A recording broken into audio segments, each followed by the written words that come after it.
الذين آمنوا وتطمئن قلوبهم بذكر الله ألا بذكر الله تطمئن القلوب۔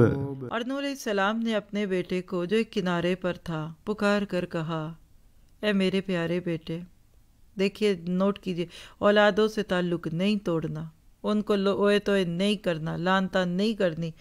بیٹا کفر پہ ہے، باپ کشتی میں ہے، بیٹا دنیا دار ہے، باپ نبی ہے، اور انداز دیکھیے، یا بنیا، اے بیٹے، پیار کا انداز ہے۔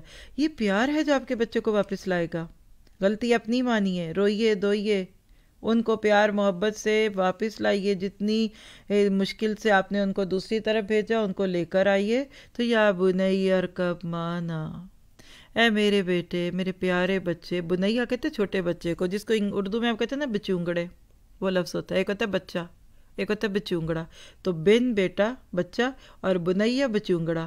کسی کو لاڈ کرنا ہو نا 15-18 سال کے بچے کو، تو ماں کہتی ہے میرا بیبی ہے یہ، اور بیبی ہی بنے رہتے ہیں وہ، پھر گودوں میں سر رکھ کر بیٹھے، ان کو ایک سبزی نہیں خریدنی آتی ابھی تک۔ تو پیار، اے میرے پیارے بچے، ہمارے ساتھ سوار ہو جا اور کافروں میں نہ رہ۔ یہ درد محسوس کیجیے۔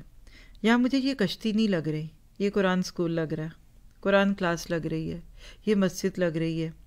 آپ بھی اپنے بچوں کو اسی پیار سے کہا کریں۔